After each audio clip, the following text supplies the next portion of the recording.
Good afternoon again, everyone, and we will start today's media availability with opening comments from Dr. Fitzgerald. Thank you, Premier. Good afternoon, everyone. Thanks for joining us today. Since the media availability yesterday, we have no new cases in the province, and our total number stands at 260, with 242 cases in Eastern, 8 in Central, 4 in Western, and 6 in Labrador-Grenville Health. 52% of cases are female and 48% are male. The age breakdown is same as yesterday. 3 people are in hospital due to the virus. Of these patients, 1 is in intensive care. 253 people have now recovered, and in total we have tested 11,105 people. We are now 2 weeks into Alert Level 4 and have been successful in keeping the number of COVID-19 cases in our province low. This is the result of our collective actions and exactly what we hope to achieve at each alert level. Continuing to follow the public health guidance and orders in place will give us the best chance of remaining in good standing against this virus. As we begin to open more businesses and services, the prevention measures we have so faithfully practiced up to now will be even more important. This means staying home as much as possible, especially if you feel unwell, covering coughs and sneezes, washing your hands often and well, maintaining a safe physical distance from others when in public spaces, and wearing a non-medical or cloth mask when that's not possible. We are all very eager to resume our normal routines and these activities we enjoy, and continuing to practice these measures will allow us to do so. Following consultation with interested parties and further evaluation of the evidence by our public health officials to ensure risks can be mitigated, effective immediately, outdoor tennis courts may reopen, and on Monday, May 25th, pet grooming services may resume, both with some restrictions in place. So for tennis, players using outdoor tennis courts are required to bring and label their own equipment and are prohibited from sharing equipment with others. Individuals must maintain physical distancing at all times, but doubles tennis is permitted with members of your own double bubble. All common areas must remain closed, and further guidance related to the use of outdoor tennis courts will be available shortly on our provincial COVID-19 website. Beginning on Monday, pet grooming services may resume. These operations must ensure enhanced cleaning and disinfection protocols. They must have policies in place to ensure physical distancing and screen for potential COVID-19 exposure. Staff must wear appropriate personal protective equipment, and for detailed guidelines regarding pet grooming services, please visit gov.nl.ca/COVID-19. I'd also like to advise today that limited overnight camping will be permitted when we reach Alert Level 3. Access will be limited to self-contained units, including RVs or cabins, that have a water supply, holding tanks, and personal washroom facilities, as long as they are located in an area with at least 30 feet between occupied campsites. Tent camping will not be permitted in Level 3. Campground owners should have policies in place to ensure physical distancing recommendations are maintained and offer contactless services where possible. All shared facilities such as washrooms, showers, cookhouses, playgrounds, and clubhouses must remain closed. Campground owners will also be responsible for developing communications plans to ensure campers are aware of the rules and preventative measures in place. Further guidance on these requirements will also be available shortly on our provincial COVID-19 website. We are constantly reviewing the public health orders in place, and every decision we make is done so carefully and deliberately with the public's health and safety top of mind.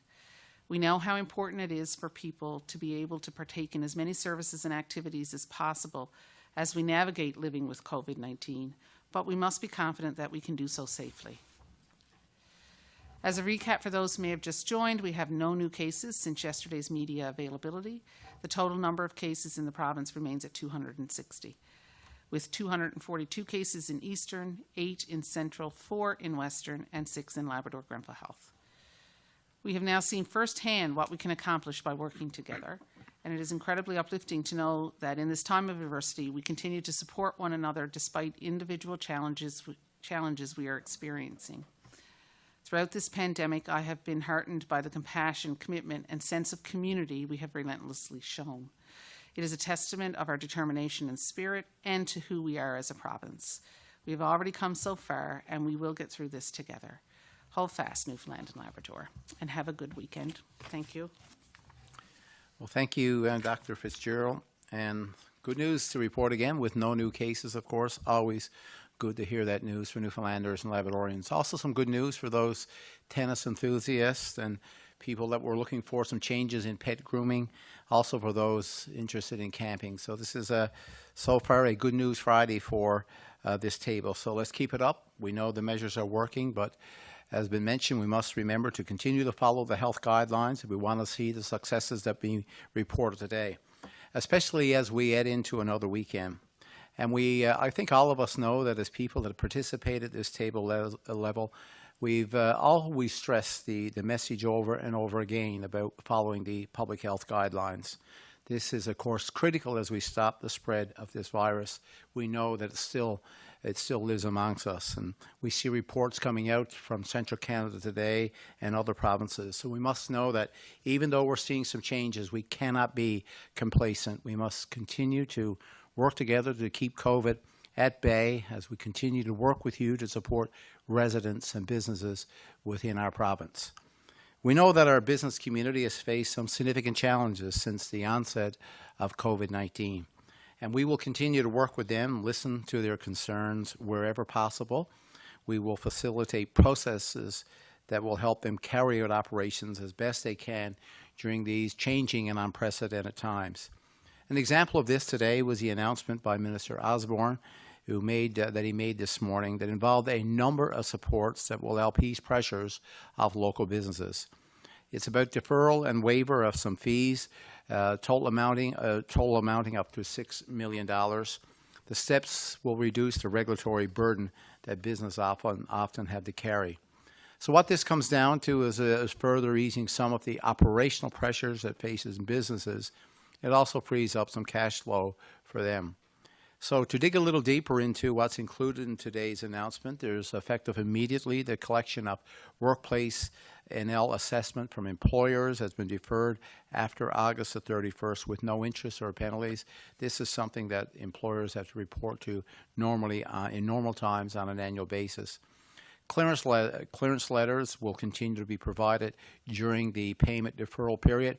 These letters, of course, are important for, as an example, for contractors to continue to bid on work and to operate. Of course, when contractors can work, it means Newfoundlanders and Labradorians have jobs. It means people can get back to work when it's safe to do so. The interest-free payment plan for workplace injury insurance, that's extended until March the 31st, 2021, providing employers with more flexibility to pay. For those that are interested in safety training certificates, if they're expired, they've been extended to August the 31st. As an example, this would be people that would be looking for fall protection certificates or confined space entry certificates. This applies to many of our skilled trade workers. This is a certificate they often are required to have, so you won't lose your job because your certificate has expired. We also announced today some rebates or elimination of fees in a variety of areas like aquaculture license fees, as an example. Crown lands often applies to aquaculture sites, so these have been eliminated or waived in these areas. A full rebate for the base of fish processing and buyer licensing fees. So this is the elimination and rebate of these fees will help the fish harvesting or fish processing sector. If you're a real estate salesperson or an agent or a mortgage broker, if you work with an insurance company as an example, or if you're an insurance adjuster or an agent, representative or brokers, we want to let you know that if you didn't renew your license, you don't have to worry. It will not be canceled.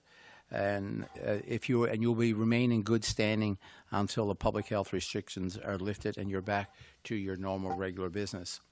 In addition to that, new license applications will continue to be processed during this time. We also know that we have a number of businesses out there that would have registered, multiple vehicles that are not being used. You are eligible to have this portion of your vehicle registration fees refunded. We have deferred the requirement for businesses to file annual returns under the company and deeds online payment filing fee. So these are a number of examples that businesses would have to go through on an annual basis, and seen some changes there to support them. Also about water use charges in 2019 for businesses like wineries, microbreweries, in the aquaculture sector. They typically would have been due in the 2020-2021 fiscal year. They have also been waived. Additionally, in June of this year, something that I know businesses and even clients that use businesses often refer to as red tape reduction. So we'll be putting a portal in place for businesses and clients as well to provide information and feedback. That portal will be open in June. This is a useful tool for our work going forward in allowing businesses to suggest opportunities to ease regulatory pressures, especially as we transition into what will be a new normal of doing business in our province. We also know that businesses are the drivers of our economy and employers of many Newfoundlanders and Labradorians, and we need our local businesses to be strong. That's why we'll continue to work with them and find ways to ease some of the operational pressures that they face, and help them overcome some of the challenges that they are facing, in many cases with no revenue or severely or significantly reduced revenues at this time. So it is our hope today that the options that we have announced today, which is in addition to the broad suite of initiatives that we've already actioned, will provide a greater level of relief for our provincial business community. I also mentioned yesterday about a business response team, and it's an important resource for our business owners. That's a team that is set up specifically to help answer questions from our business community. Now, to put that in context, we have our public health officials that are led by Dr. Fitzgerald. They're putting measures in place, or in some cases, like today, relaxing measures from a public health perspective. But the business response team, they are available to provide businesses and employers with the information and the advice about operating in the context of this pandemic. As you know, with any discussion, that can often lead to further questions. So this business guidance team, they work directly with businesses to determine where they fit within the alert levels, as we move from alert level 4 to alert level 3, where your business would fit into those different levels. Now, they will also direct business owners to various resources and guidelines. Of course, this helps protect workers and the customers that would visit their businesses.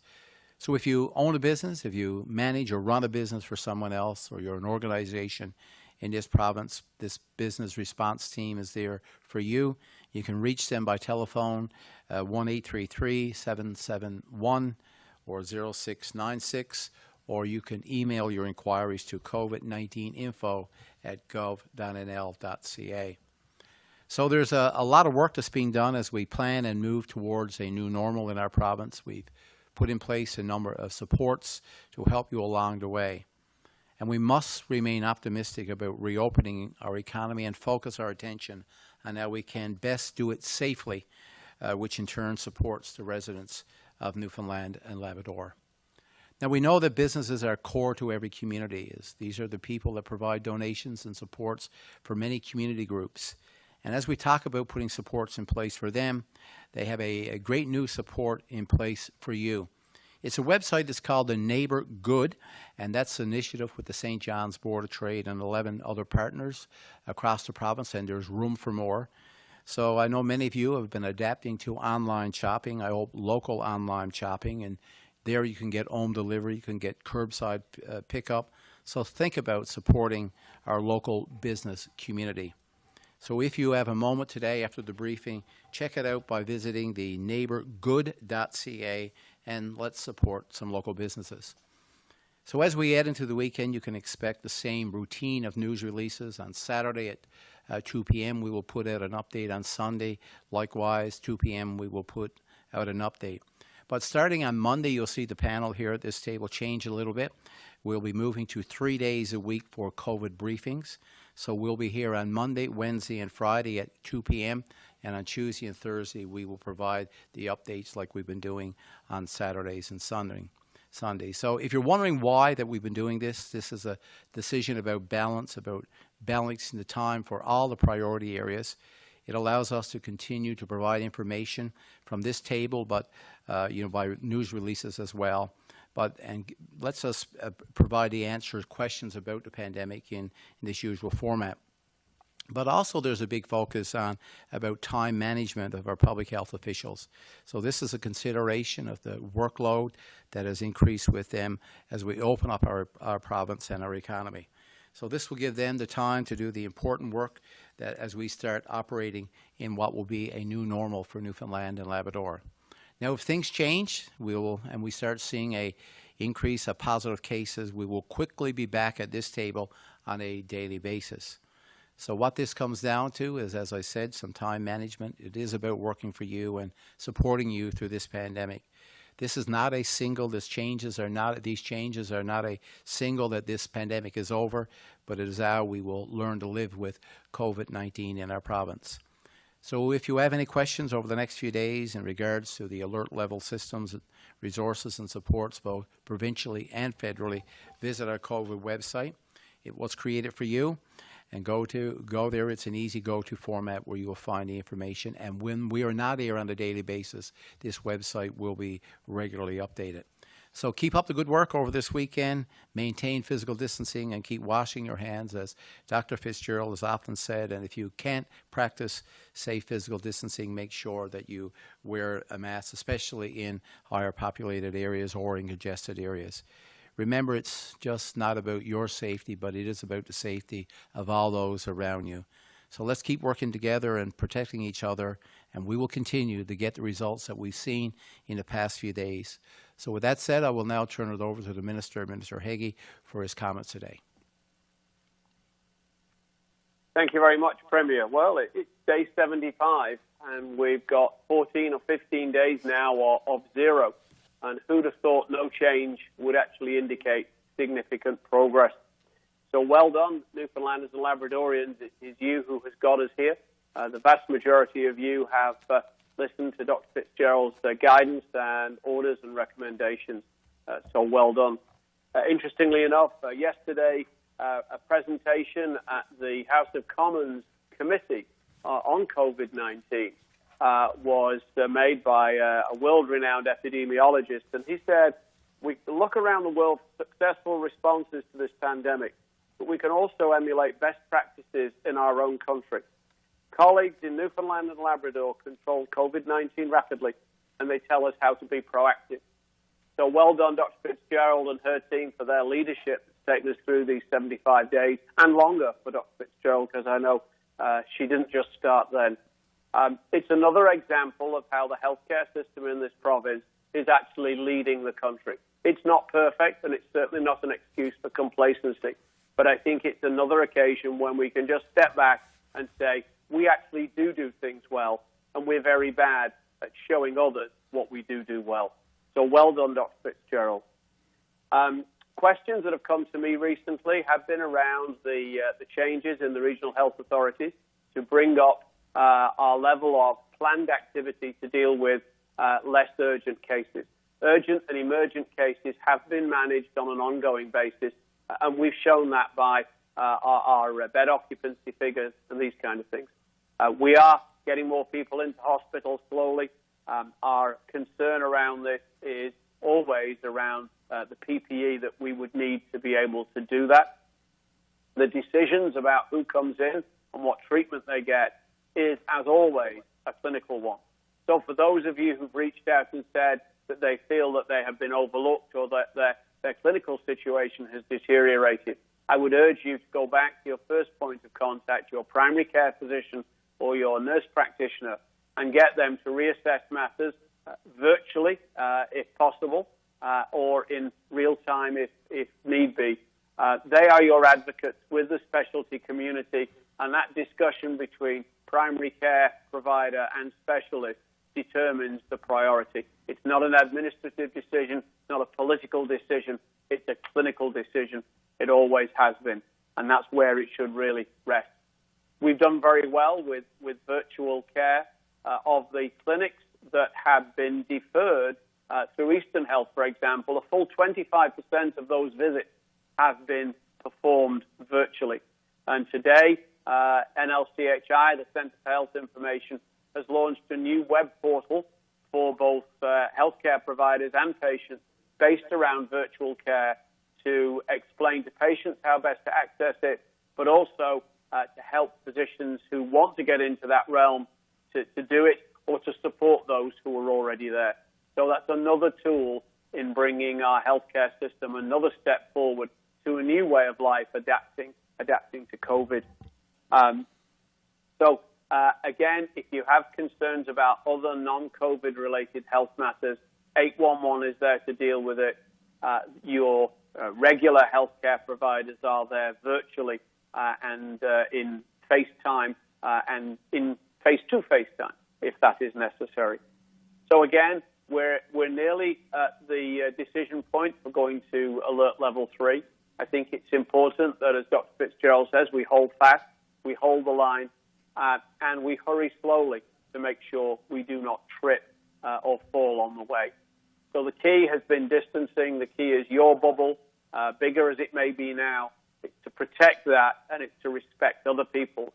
And I think if we continue to do that, we will continue to see progress in the form of a line of zeros. So again, have a good weekend, and I'll turn this back to the Premier for the rest of the event. Thank you very much.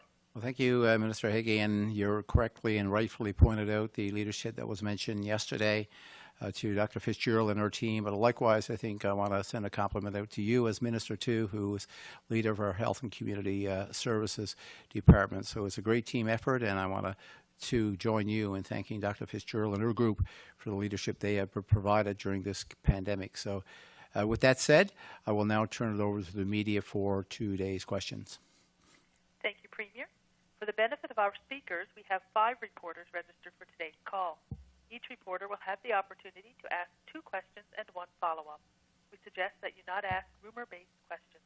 The purpose of these briefings is to address COVID-19 issues. All other government-related issues should be directed to the appropriate department or agency for response.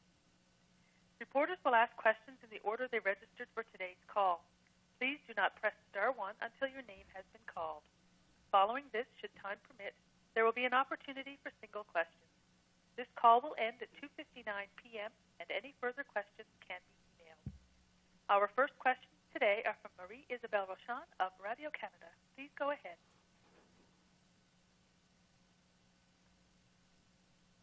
New Zealand's Prime Minister is recommending a compressed work week as a way to encourage more weekend travel within the country. This idea also has been welcomed by some politicians in British Columbia. What does your government make of this idea? Of a compressed work week? Yes. Yeah, so it's, obviously is something that's been discussed in our province and has been implemented by, some of the public sector workers in Newfoundland and Labrador many, many years ago.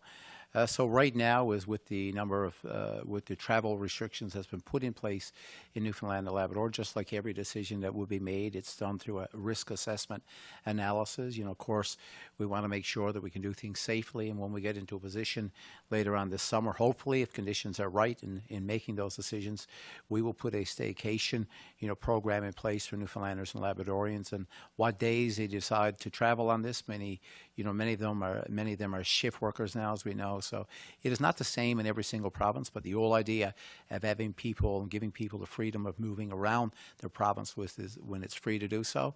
We work with our public health officials, and if we're in that position, of course, these are things that we can consider.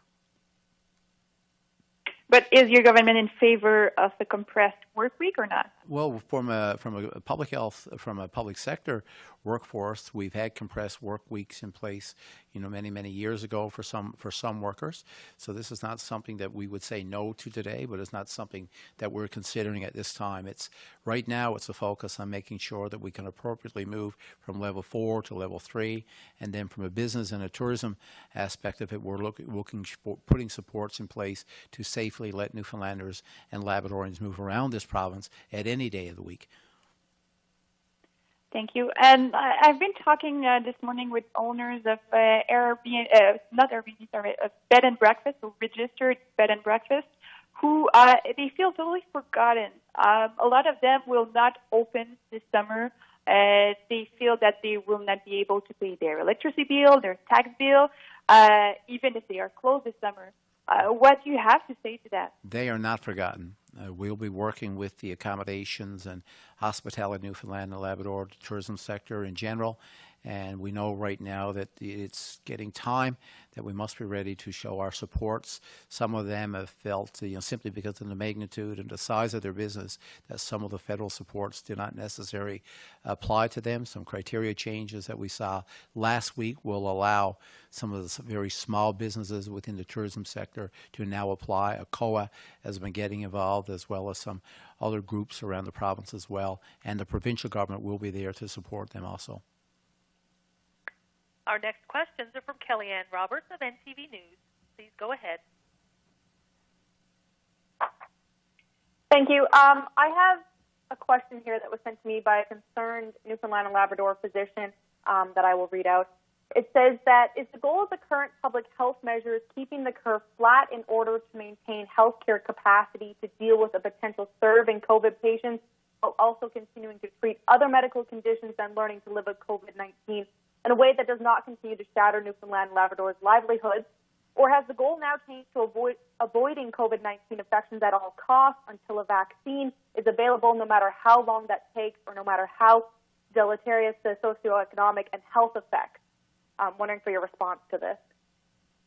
Well, I will begin, but I think any three of us that sit at this table on a daily basis would recognize the fact when you just look at the alert system that's been put in place, and by the way, which has been recognized as a good system, one of the best in the country, and that it is exactly titled to that. It's learning to live with COVID-19 until we get to a point where at level 1, where there be the vaccine would be in place, safely in place. So right now, the foundation of this alert level is all about living with COVID-19 in our province, and it's the foundation of how we do that. So this alert system is all about that as we adapt and adjust to living with COVID-19 within our province, and as we open up our business and our economy. This has been clearly outlined in every step along the way here. I think public health officials has done a really good job in putting this out there concisely, and we now have a business response team in place too to support this group.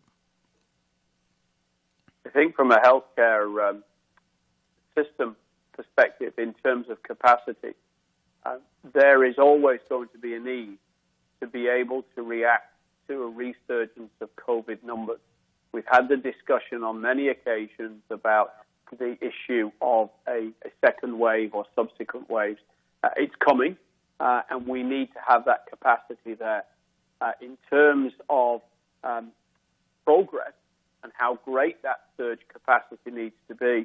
One of the things that's figuring at the moment, we know, is the issue around people from outside the province coming in. Because if we get through this next week or so and get to alert level 3, really and honestly, the only way we will get the virus is if people bring it in from outside. With the spectre of a court case and potentially losing the ability to control our borders, our only safety net at that period would be the empty beds we have in hospital. And if we fill them with patients who require planned procedures, and I'm not saying we shouldn't, if we fill them, it takes 3 weeks to vacate those beds. We can go from 0 to another cluster in less than 2. So we've got a challenge there. Minister, in response to that, though, when we look at the numbers that we have had in hospital, at no point could our healthcare system not support the first surge that we had. So in that, I guess the argument back to it is we've had more cases of the flu in the hospital. So how do we balance this? We did very well, and it goes right back to that comment from Dr. Fisman in the House of Commons Select Committee. From a public health point of view, Newfoundland and Labrador was fast off the mark. It had better than a 90% hit rate with good old-fashioned contact tracing, and we fought that cluster. Fitzgerald's team fought that cluster to a halt. The evidence from subsequent waves and second waves in other countries and from history is that they hit harder, they hit faster, and they are worse. There is no playbook for this. And on the one hand, we have, no cases. And on the other, you have projections from well-respected epidemiologists that show that if we do not have capacity, we will run out of the ability to look after sick patients very quickly. You saw the PHAC and the CHI projections of what would happen if we slip with social distancing, even the slightest bit, where we run out of ventilators and we run out of ICU beds. Those are potential futures. And my job, our job in the health department is to hope for the best but plan for the worst. Kellyanne, the minister. My final question. Oh, yeah, sorry. Yeah, sorry. The minister's right, because he correctly points out how important to control our borders is. You know, as we look around the country today, we would see that, you know, places, other provinces, that if you're a Newfoundlander and a Labradorian, if you're driving to Newfoundland and Labrador, or even if you're flying to Newfoundland and Labrador, these are provinces that we must go through. And they are trending upwards today in positive cases. So, you know, we sit here and we announce zeros and no positive cases in Newfoundland and Labrador. We can't be complacent but we must be mindful of what's happening around us. And as the minister points out, if we have to respond to a flare-up or a setback, we must make sure that our medical system is there, our health system is there and able to respond. Thank you. I don't know if you saw the federal briefing just before this, but in it they said that the Atlantic provinces and territories are in a better position to jump on their health backlog because of the measures in place and because of the low number of active cases. Minister, you've spoken to needing PPE. What level or how much PPE do we need to ramp our services up ahead of the second wave? The short answer and glib answer would be more than we've got at the moment. Our deliveries are late and light, and that has been a consistent feature since we put in our orders in January of this year, well before COVID actually arrived here. Our challenge, in actual fact, around doing more in terms of elective surgery at the moment is not beds. The RHAs would feel comfortable with a 75% occupancy rate. As of this morning, it is 62%. We have a margin there we could use. The challenge in doing that is we are going through PPE for non-COVID related cases because of new recommendations around infection and prevention control way faster than we would this time last year. So until we get some security of supply or local suppliers get their product certificated and can start producing volume, we are on an almost weekly calculation as to whether or not we should do more or could do more. Thank you. Our next questions are from Tyler Dunn of VOCM News. Please go ahead. You touched on it a little bit just a moment ago about the Supreme Court challenge to the province's travel ban, and that's happening on Tuesday. What's government's response to that? Well, right now, this is a thing. This is, obviously this is in the courts right now, and through Justice and Public Safety and with the Health and Community Services, there will be a response when it's appropriate to do so. So, as I've mentioned, this travel ban was put in place to protect Newfoundlanders and Labradorians from the spread of COVID-19. And I think the importance of this, as the Minister and others have clearly articulated, is important for us. It was the reason why it was implemented there, to make sure that we had the proper enforcement measures in place. So, we'll let the court proceedings, do its thing, and we'll respond appropriately. And if a second wave is being predicted, aside from capacity and PPE, how else is the province preparing for it? Well, the healthcare system is, as the minister just clearly pointed out, is making sure that we have the amount of PPE. This would be critical. Other thing that's important is that if indeed we do get a flare-up or a second wave, as been just mentioned, making sure that we have, contact tracing in place. We've done a real good job with contact tracing with the flare-up that we saw in late March here in Newfoundland and Labrador. So these are measures. Tighter borders is important for us, making sure that we have the capacity within our healthcare system. But PPE is an important, component of this, making sure that we can respond. Okay, and medium-risk outdoor recreational activities can resume during the upcoming alert level. What does that include and exclude? So that really is part of the consultation process that we're going through now with some of these sport organizations.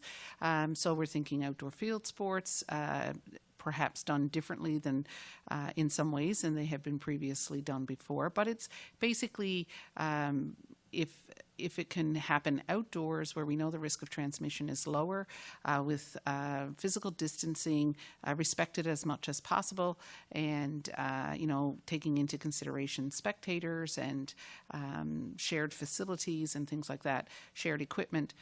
All of these are things that we have to consider when we're talking about what types of activities can resume. Thank you. Our next questions are from Meg Roberts of CBC News. Please go ahead.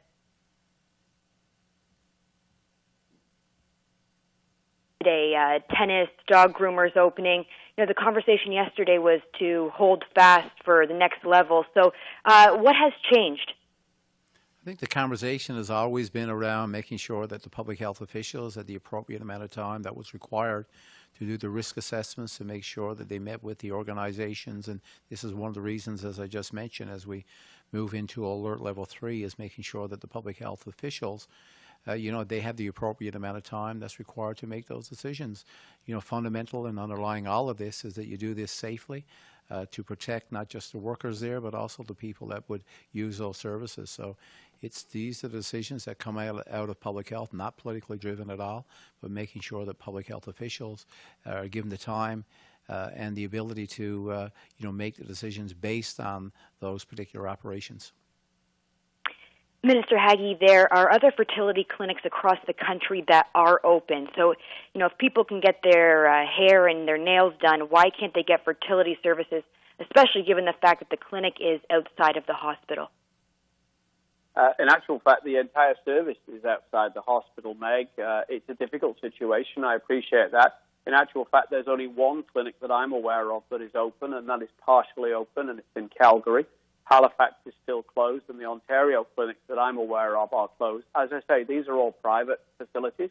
The Newfoundland and Labrador Fertility Service is supported by Eastern Health and has been providing a limited range of services throughout COVID, in actual fact, according to information I have supplied from Eastern Health as of this morning.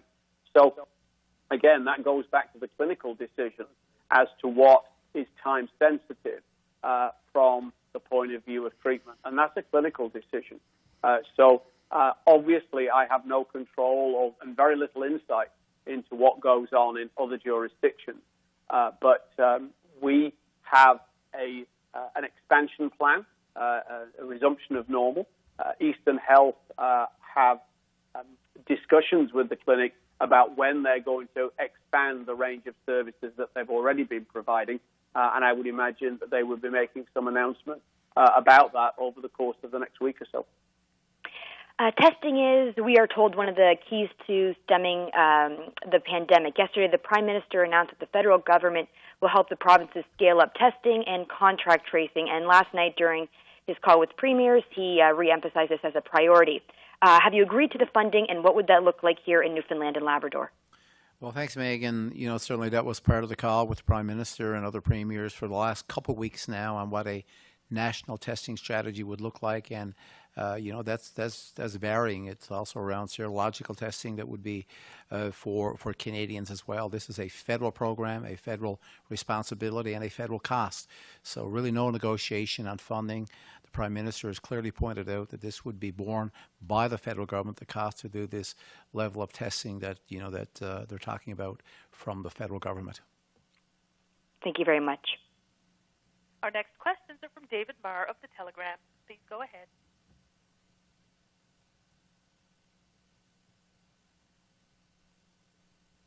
Yes, I'm wondering a question with relation to vacations.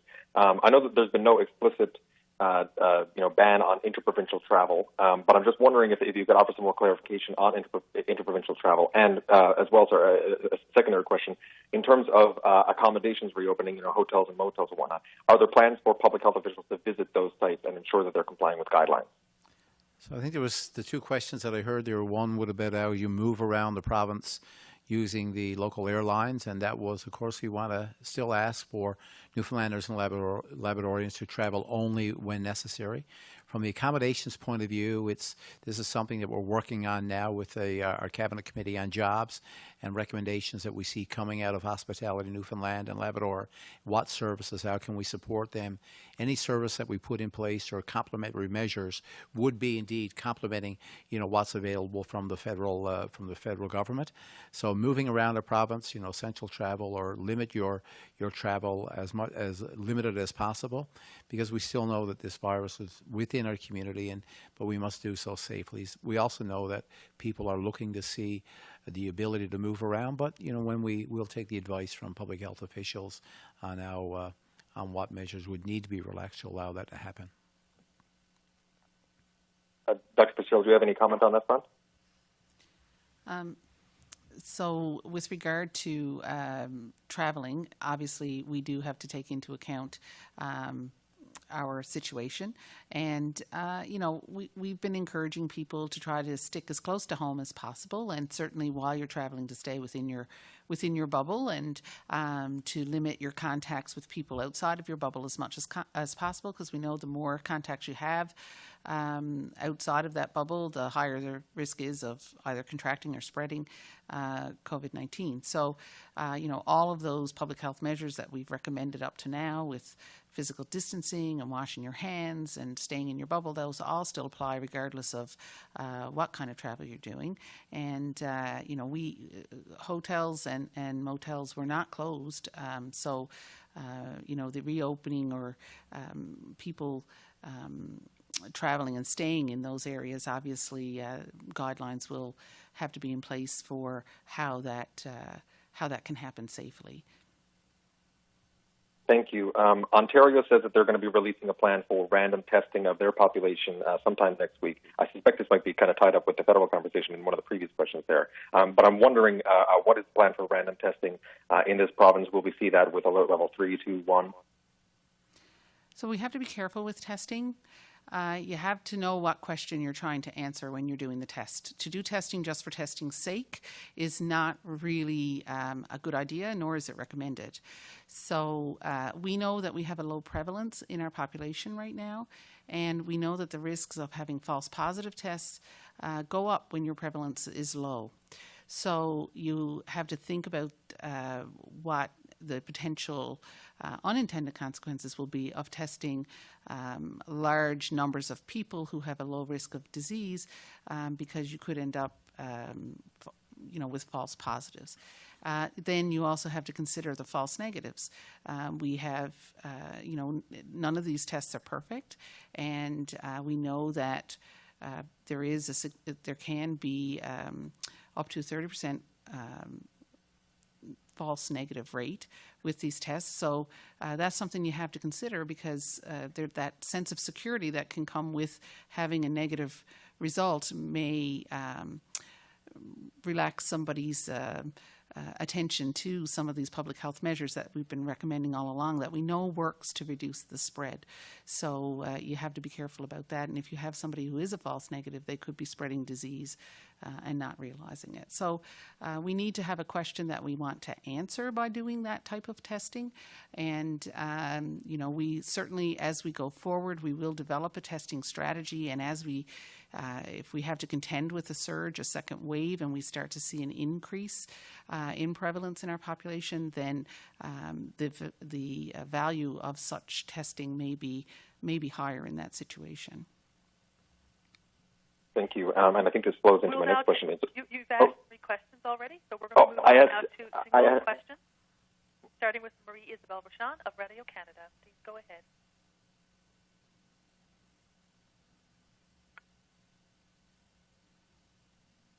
Going back to my question regarding bed and breakfast owners, again, I talked to some people today.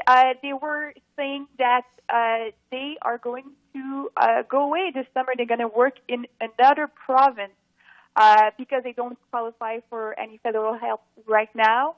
Their only way of making a living is to go to work in another province in their tourism industry. What's your reaction when you hear that kind of story? Well, as Dr. Fitzgerald said, the accommodation sector for bed and breakfasts, they have not been closed up. This is really about people that have not been moving around because of this virus, which is the same in many other provinces, by the way. So right now we're working with Hospitality Newfoundland and Labrador, and we'll be ready very soon to actually make an announcement on how we support the accommodations industry within our province. There are very few people that have not been able to qualify for the criteria based on what's been out there by the federal government. There's also been some loan mechanisms that are in place by ACOA to help them bridge them through this very difficult time with a premium at the end, a portion of that loan to be forgivable as well. So there's a lot of federal programs out there. There's some provincial support coming, but in some situations, maybe there's examples of there's just not enough there for people, and they will look at other options for them. But our job is, what we want to do as a province is keep as many of those B&Bs, those accommodations, in place as we get through this health pandemic, that when we see people back visiting Newfoundland and Labrador in a safe manner, that they are there to supply what has been some great experiences for visitors from coming out of our province. But you've been saying that help was coming. It's a single question, Marie Isabel. We have to move on to Kellyanne Roberts of NTV News. Please go ahead. I know it was asked earlier this week in terms of some of the guidelines for the double bubble and summer camps and things like that for level 3. Wondering if we're any closer on some of those guidelines being made public. We're certainly working on those. Our team is, very diligently working on developing those, but obviously it will take some consultation as well. So we need to know how many of these businesses work in order to be able to help them or to develop guidelines with that in mind. So we will have them up before level 3, but they're in the works. Thank you. Our next question is from Tyler Dunn of VOCM News. Please go ahead. I know we've talked about this earlier last week and a little bit before, but are we any closer to knowing the probability of an Atlantic bubble being implemented? So the Atlantic bubble is something that gets, discussed, on a bi-weekly basis with our Atlantic premiers. And, your province has to be right to be able to do this, to do it safely. So there's been no discussions with any Atlantic Canadian province right now to see where there would be a date. As we mentioned, as we move from one alert level 4 to 3 to 2, and the system that we have in place, we must make sure that first and foremost, that we can travel around our own province within Newfoundland and Labrador safely. That's the first thing. Allow for the information and the monitoring, the incubation periods of this virus, allow that to occur, get the necessary feedback before we start expanding and relaxing the travel restrictions to another province. So, it's an interesting discussion. There's some good results around Atlantic Canada, has been mentioned already today, but we will take this very slowly and cautiously, making sure that we can travel around our own province first. Thank you. The next question is from Meg Roberts of CBC News. Please go ahead. The minister made himself available to the media today because of the grave economic situation. Can you further explain why your minister responsible for the status of women is avoiding interviews about domestic violence during the pandemic?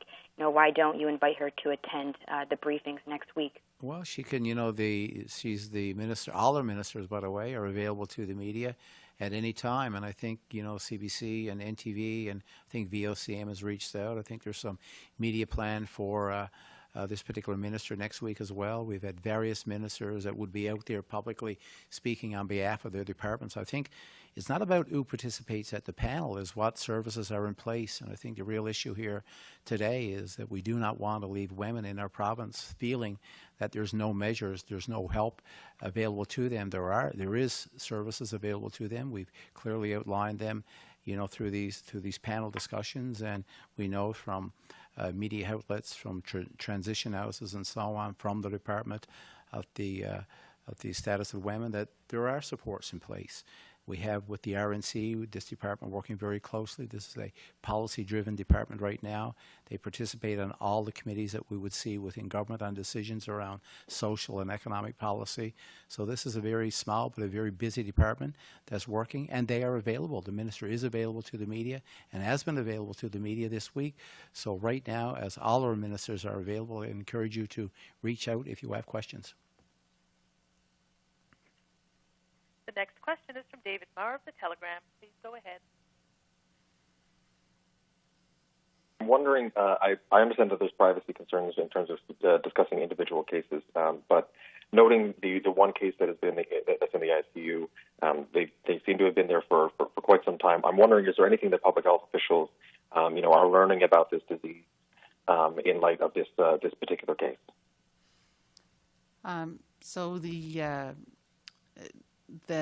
I don't have information regarding each individual case. That's not really public health's job. That's the job of intensive care physicians and other internal medicine physicians. And I'm sure that those people are learning every day from that particular patient. But as to the direct information of an individual case, no, we wouldn't have that. Thank you, Dr. One of the things, David, sorry, I'm cutting you off. I know you can't see me, so go ahead. David, I think one of the things it does speak to is data from other jurisdictions that shows that for patients in intensive care, their stay in hospital can actually be quite protracted in the intensive care phase.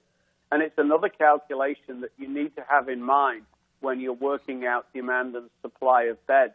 Because if one individual is going to occupy an intensive care bed because of COVID-related issues for 3 weeks, that has significant implications on bed availability too. So it's a challenge because then people criticize you and say, well, you've got all these empty beds here. What are you doing about sick patients? And the answer is it's a balance. There is no playbook for this. But it shows you very clearly that this, for some people, is not a disease to be trifled with. And it presents a major challenge because we're still learning about it. Thank you, Minister. We'll now take 3 quick questions before we sign off for today. So, operator, please advise who is the first reporter.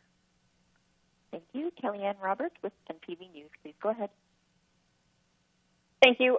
We knew earlier the week, maybe last week, the days are almost together at this point, but antibody testing was being validated here at our lab. Wondering where we're at with that. That's still in process, as far as I know, the latest information I have. We are still looking at how these tests can be used, and there is an FPT group, a federal, provincial, territorial task force that's actually looking at the best way to use these types of testing. And so we'll certainly be waiting for further information from that group to inform how we use that test. But yeah, our lab is still in the process of validating those. Thank you. And our next question is from David Marr with The Telegram. Please go ahead. Thank you very much. Once again, I have a question here relating to obstetricians and their ability to see postpartum mothers. I'm wondering, my understanding is that they have not been deemed essential services. I'm wondering how available are obstetricians to mothers who may have just recently given birth?